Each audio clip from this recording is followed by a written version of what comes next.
que toute exécution de cette dernière rend la garantie, toute exclusion de AEPA au Sénégal rend la garantie caduque et le marché tombe de lui-même.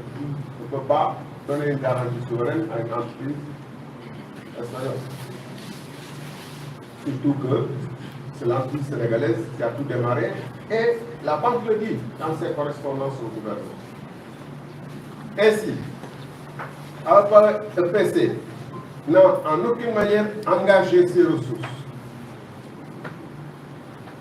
Mieux, toutes les démarches effectuées ici et tous les paiements pour négocier le marché, payer les experts pour étudier pour le compte de la DCMP le marché, etc., l'ont été par l'entrepreneur sénégalais.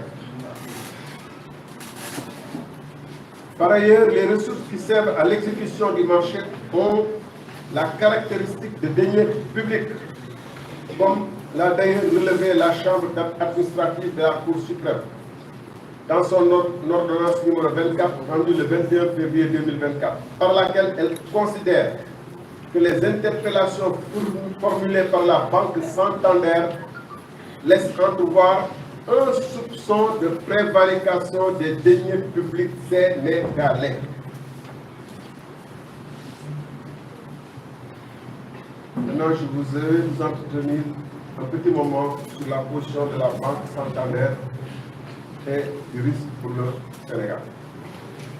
La Banque espagnole Santander a exprimé le 30 septembre 2024 ses préoccupations relatives au point suivant.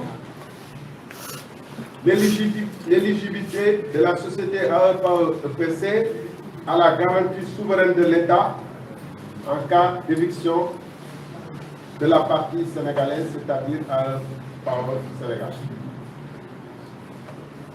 Deuxième point de souci, la validité, et je cite, des garanties délivrées par la compagnie d'assurance, la SONAC, sans paiement des primes au moment de la souscription comme exigé par le code ciment. Ça, c'est pas moi qui dis, c'est pas la COP qui dit, c'est la banque qui dit que le non-paiement des primes constitue un risque pour le marché.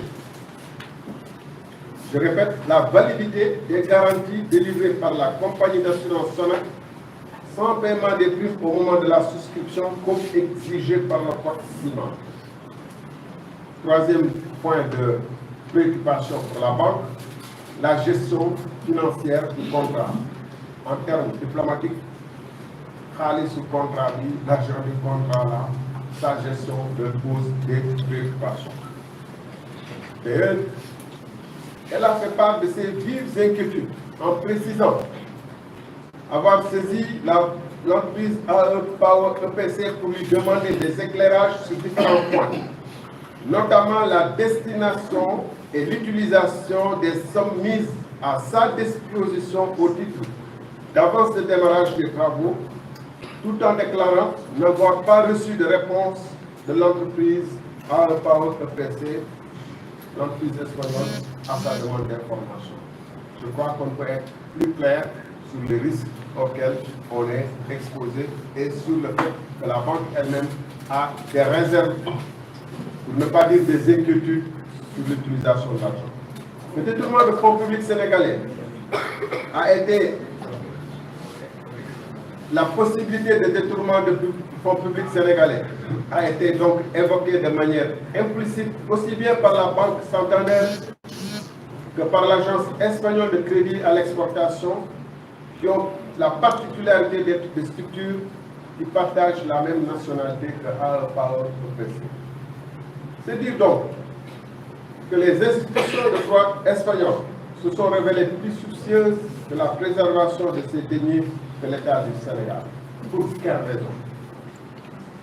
Pour quelle raison AEPA EPC est très bien vu et très coté ici, défendu de manière officielle, alors même qu'elle fait l'objet de beaucoup de soupçons étayés. Par ailleurs, la Banque Santander, dans sa lettre du 26 décembre 2024, adressée au gouvernement, sur la demande de ce dernier, a clairement réaffirmé le rôle déterminant de AEPAE Sénégal dans sa participation au projet d'électrification de l'État. Il est curieux, dans cette affaire, que la Banque Santander donne plus de crédit à une entreprise sénégalaise que les autorités sénégalaises de la Cour d'appel.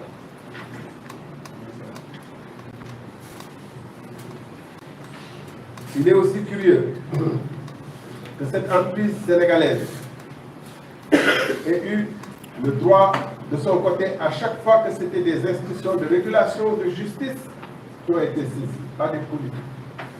Je rappelle que d'accord, au niveau de la Cour suprême, les jugements étaient plutôt en faveur. Comment ne pas être frappé par la bienveillance et la protection dont bénéficie l'entreprise espagnole malgré les indices graves évoqués plus haut? Vous savez, nous sommes dans un pays où il ne fait pas bon sentir ces derniers temps d'être un entrepreneur et d'avoir duré dans son métier. Je pense notamment, et je le dis pour le saluer au passage, c'est quelqu'un que je n'ai pas vu depuis peut-être 10 ans, avec qui je n'ai pas échangé le téléphone depuis 10 ans, mais dont je connais. J'ai eu même à critiquer certaines de ses actions, dans West Africa Energy notamment. Mais cela me rappelle le cas de Moustapha Yaye, l'importateur de riz. Si on avait fait preuve de la même compréhension qu'on fait à l'égard de AEPAE ici, tout ce qui a été relaté ici, on ne peut pas le couvrir de pauvre sur la base d'un arrêté totalement obsolète dans les circonstances du Covid, dont on voyait bien que si l'État s'est mêlé à chercher du riz, c'est parce qu'il y avait un risque de pénurie et que tous les pays du monde étaient en train de prendre les dispositions. On a vu aussi que le président allait un peu partout pour le blé ou autre. Parce qu'il y a un risque de pénurie, donc les prix augmentent. Et pour les arrêter, on s'est référé à des arrêtés de 2013. Alors que le code ciment, qui est très clair, qui n'a aucune dérogation, est appliqué avec beaucoup de mensuétude, et même que l'avocat de l'entreprise se trouve être le MFP. Vous avez dit patriotisme, c'est ça le patriotisme. En conclusion, au-delà des risques financiers, au-delà des risques pour la réputation de notre pays avec des partenaires bilatéraux comme l'Espagne, c'est aujourd'hui des centaines de villages qui attendent l'accès à l'électrification. Il serait important, et nous allons y voyer, je vais y veiller en tant que ministre, en tant que député, de m'assurer que les villages dont on parle qui sont électrifiés font partie de la liste arrêtée dans le cadre de ce marché, parce qu'on sait très bien que ce marché pour l'instant est suspendu. Donc chaque fois que vous entendez dire qu'on a inauguré des villages, que c'est dans le cadre des marchés, assurez-vous que c'est dans la liste qui est produite dans ce marché-là. Les paysans et les gens du monde rural souffrent. On a fait depuis bientôt un an le tiers du temps imparti à la réalisation du projet. Il est temps que ce soit clarifié et je pense qu'à ce niveau, seule la justice peut clarifier pour l'Assemblée nationale, mais je n'entends pas grand-chose de l'Assemblée. Donc la justice, le pôle financier, la FNAC devait s'intéresser à ce sujet. Merci de votre attention.